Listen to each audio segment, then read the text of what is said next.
वहीं पर रह रहे थे, निवास कर रहे थे, और वहां पर एक अद्भुत दिव्य लीला हुई। राम जी का एक सखा था, ये कथा आपने कभी सुनी नहीं होगी, जरा गौर से सुनना। राम जी जब स्कूल में पढ़ रहे थे तो उनका एक मित्र था निषाद। भगवान छोटे लोगों को ही अपना मित्र बनाते हैं। निषाद वहां पर पढ़ता था। निषाद के मां की पिता तो पहले खत्म हो गए थे, मां की भी मृत्यु हो गई। और निषाद का जब जन्मदिन आता था तो उसकी मां उसके लिए हलवा मानी प्रात कलेवा बना करके लाती थी जन्मदिन पर। गुरुकुल में राम जी रहते हैं, जमीन पर सोते हैं, सब गुरुकुल में एक साथ बच्चों के साथ में। उन्होंने देखा कि उनका मित्र निषाद अपनी जगह पर बैठ करके रो रहा है। राम जी ऐसे मित्र हैं कि मित्र के दुख रज मेरु समाना, निज दुख रज कर, तो मित्र के दुख रज मेरु समाना, निज दुख मित्र के दुख रज मेरु समाना, और अपना जो दो मेरु के समान भी हो तो रज की समान मान करके तो वो आते हैं। उसके पास में आकर के उसके आंसुओं को पूछा कि बात क्या है। तो उसने रोते हुए कहा कि भैया तुम तो मेरे मित्र हो, मैं क्या छिपाऊं, एकमात्र मेरे पिता तो पहले चले गए, अकेली माँ थी, वो मेरे लिए प्रात रास बना करके लाती थी, और आज मेरा जन्मदिन है तो और तो लोगों ने मुझे छोड़ा सो छोड़ा, लेकिन आज मेरी माँ ने भी मुझे भुला दिया और मेरी माँ भी आज मेरे पास में नहीं आई है। भगवान राम तो सब कुछ जानते हैं। उसके पिता की मृत्यु तो हो चुकी थी और 3 दिन पहले उसकी माँ की भी मृत्यु हो चुकी है। भगवान श्री राम जी को मालूम है, पर गुरुकुल के द्वारा उसे बताया नहीं गया कि तुम्हारी माँ की मृत्यु हो गई, क्योंकि इसके अध्ययन पर कोई प्रभाव ना पड़े। राम जी को मालूम है कि इसकी माँ की मृत्यु हो चुकी है। राम जी ने भी उससे नहीं बताया। जब गुरु जी ने नहीं बताया तो मैं कैसे बताऊं। तो राम जी ने कहा कि तुम्हारी माँ बहुत दूर रहती है, आने में थोड़ा विलंब हो गया होगा, थोड़ा प्रतीक्षा करो। वर्षा काल चल रहा है, नदियों में बाढ़ आई हुई है, न जाने किस नदी के किनारे पानी को शांत होने की प्रतीक्षा कर रही हो। इस कथा को जब मैंने अयोध्या में जब मैंने राम कथा की थी, आपने देखी होगी लाइव में। जब नहीं कहा तो अयोध्या के एक संत हमारे पास में आए, कहा महाराज जी आपने वो कथा नहीं सुनाई, हम तो आज सोच रहे थे कि वो कथा आप सुनाएंगे। मैंने सोचा आज बावी वालों को तो वो कथा सुना दे, यहाँ के श्रोताओं को जो यहाँ पर आए हुए। बाबई मानी इतने जितने भी लोग बैठे हैं अभी सब बाबई के हैं जो यहाँ बैठे हैं। तो फिर महाराज उन्होंने ये कहा, राम जी ने कहा कि तुम्हारी माँ इस समय बहुत दूर रह रही है, आने में देर लग गया होगा, थोड़ा सा प्रतीक्षा करो, आ रही होगी, चिंता मत करो, सो जाओ।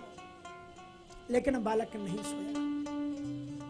राम जी गए लक्ष्मण जी के पास में लेट गए, लेकिन इधर दूसरे रूप में भगवान राम ही उसकी माँ के रूप में वहां पर आ गए। और जो ही दरवाजा खोला, माँ आई, बेटा देखते ही उसके लिए दौड़ पड़ा।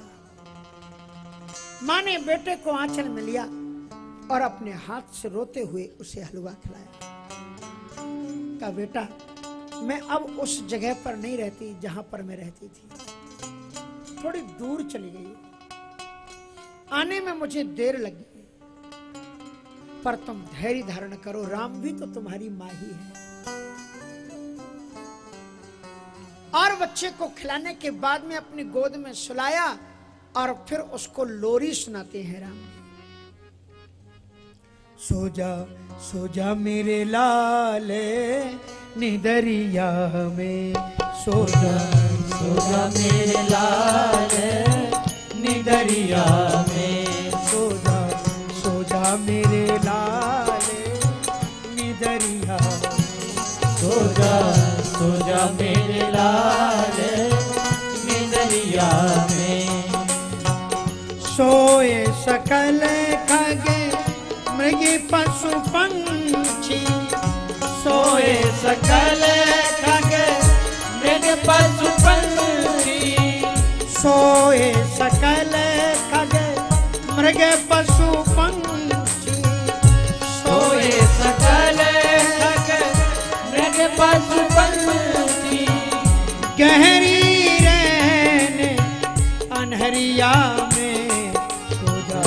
सो जा मेरे लाल निदरिया में, सो जा मेरे लाल निदरिया में।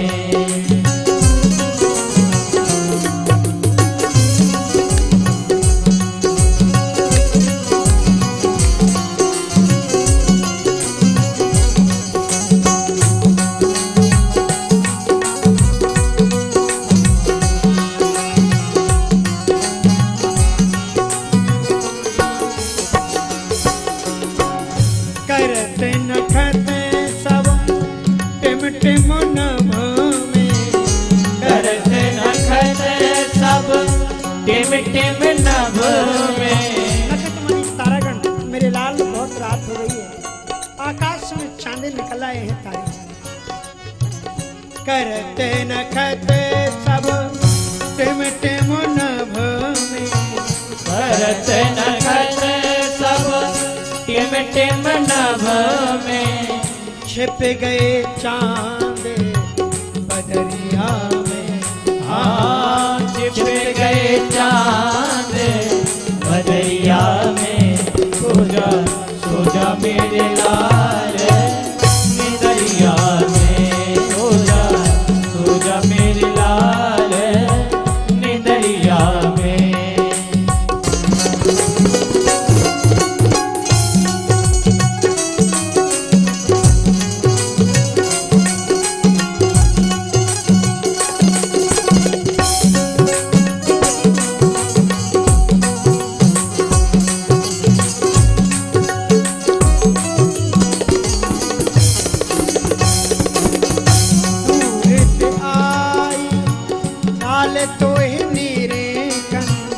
दूर से आई लाल तो है निरखन, दूर ते आई लाल तो ही निरखन। दूर से आई लाल तो है निरखन। लागी तेरे डगरिया में, हाँ लागी तेरे डगरिया में। सो जा मेरे लाल निदरिया में, सो जा मेरे लाल निदरिया में।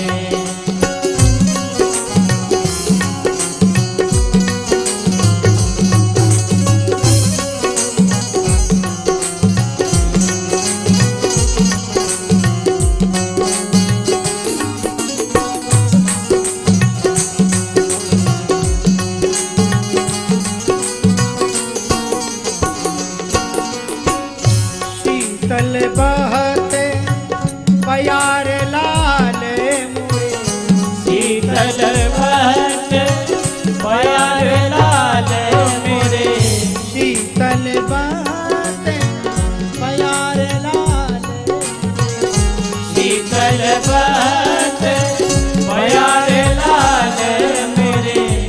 आँखों बदन चदरिया में, आँखों बदन चदरिया में। सो जा मेरे लाल निदरिया में, सो जा मेरे लाल निदरिया में। सो जा मेरे लाल निदरिया में। खुद मां के रूप में मां बनकर के राम ने अपने मित्र को लोरी सुना करके सुनाया। जब हम राम मां बनकर के लोरी गाएं, उसकी मधुर आवाज गुरुकुल में छा गई। गुरुकुल के बच्चे सब जाग करके अपने अपने यहाँ पर अपनी अपनी माँ को याद करने लगे। काश ऐसे मेरी ही माँ आती। अरुंधति जी की आंख खुल गई, बाहर निकली और द्वारपालों से पूछा, किसी बच्चे के माँ बाप आए हैं क्या? किसी की माँ आई है क्या? किसी बच्चे की अगर माँ आती है तो पहले मुझे सूचित किया जाता है, लेकिन मुझे सूचना क्यों नहीं दी गई? द्वारपालों ने कहा, ये रजिस्टर आपके सामने रखा हुआ है, किसी भी बच्चे की कोई माँ नहीं है। का दरवाजे में आपने ध्यान नहीं रखा होगा, घुस आई। वो बोले नहीं, हम एक पल के लिए यहाँ से नहीं गए। सच कहते हैं। उसी समय वशिष्ठ जी को जगाया गया, कहा कि महाराज आपको मालूम किसी बच्चे की माँ ही है? नहीं, तो ऐसी तो कोई सूचना हमारे पास नहीं है। कहा आप जरा देखो, आवाज आ रही है आपके कानों में? तो वशिष्ठ जी सुनकर के अवाक रह गए। कहा एक गुरुकुल के अंदर से एक माँ की आवाज है। वशिष्ठ जी कहते किसकी माँ है? मुझे तो कोई सूचित नहीं किया गया। वशिष्ठ जी महाराज दबे पांव गुरुकुल के उस कुटिया के पास आए जिसमें सारे बच्चे थे। चारों तरफ घूमे, दीप जल रहा था अंदर में। माँ अपने गोद में बच्चे को ली हुई रो रही थी। वशिष्ठ जी महाराज ने एक झरोखे से उस बच्चे को देखा, पूछा ये कौन बच्चा है? कहा ये निषाद। कहा निषाद, इसकी माँ तो 3 महीने पहले मर चुकी है, इसकी माँ कैसे आ सकती है? वशिष्ठ जी ने कहा अरुंधति, इस बात को मत भूलो कि तुम्हारे गुरुकुल में इस समय राम है, वे भगवान है, ये भगवान का सखा है, ये भगवान का मित्र है, और भगवान अपने मित्र के दुख को नहीं देख सकते। ये और कोई नहीं है। तुम चुपचाप इस गीत को सुनो। गीत पूरा हो गया, निषाद नींद में सो गया। माँ ने बच्चे को नीचे तकिया में सुला दिया। माँ उठी, अब कहा देखो ये माँ जाती कहाँ है? जहां लक्ष्मण सोए हुए थे, राम जी सदैव लक्ष्मण के पास सोते, क्योंकि लक्ष्मण जी राम को ही मां मानते हैं। लक्ष्मण जी के पास जो राम लला सो रहे थे वो मां गई और राम के शरीर में आत्मसात हो गई, विलीन हो गई। वशिष्ठ जी ने कहा कि देखो मैं बता रहा था ये राम थे, ये भक्तवत्सल हैं, ये दीन दयालु हैं, करुणा सागर हैं, अपने मित्र को दुखी देख नहीं सकते। जब विदाई हुई है, निषाद रो रहा था। उस समय वशिष्ठ जी ने बता दिया था कि राम तुम्हारे मित्र हैं, तुम्हारी माँ तो चली गई है, अब तुम घर जाओगे तो माँ नहीं मिलेगी। कहा लेकिन माँ तो मेरी आई थी।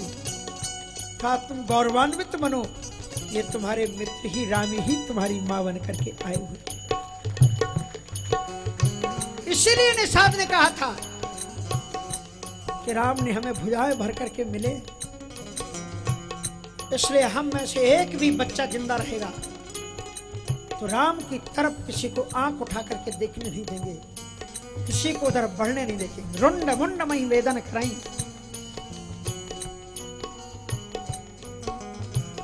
गुरु गए पढ़ने रघुराई, गुरु गए पढ़ने रघुराई, अल्प काल सब विद्या, अल्प काल सब विद्या आई।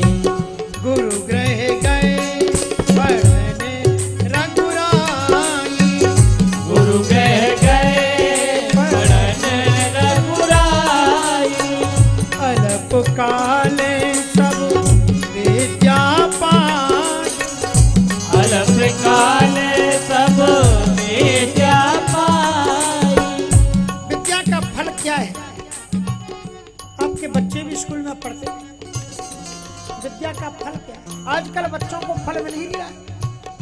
विद्या ददाति विनयम, विद्या पढ़ने वालों को विनम्र होना चाहिए। और आजकल कॉलेज के बच्चे जितने उदंड होते हैं, अगर सर उनको डांट दें, किसी से गलत बातचीत करते हुए देख लें, डांट देगा सर आ जाना बाहर, हम आपको बाहर मिलेंगे। ये गुरु की कदर है। विद्या का फल क्या है? विनम्रता। यदि आपके जीवन में विनम्रता नहीं आई तो विद्या का फल आपको नहीं मिला। राम जी को यह फल मिला था कि नहीं? कोई एक विषय होता है जिसमें विशेष योग्यता आती है, तो राम जी की विशेष योग्यता किसमें आई थी? विद्या विनय निपुण गुण, ओ विद्या विनय निपुण गुणशीला, विद्या विनय निपुण गुणशीला, विद्या विनय निपुण गुणशीला। विद्या विनय, विद्या में क्या पाया? विनम्रता और गुणशीला, शीलता में, उनके चरित्र में उनके विशेष नंबर थे। इसलिए जीवन में ये राम कथा हमें जो आदर्श सिखाती है, अपने बच्चों को कुछ भी पढ़ाओ चाहे मत पढ़ाओ, पर बच्चों को राम कथा जरूर पढ़ाओ। और उनसे कहो, उन बच्चों से कि बेटा हमारे लिए यही प्राण है,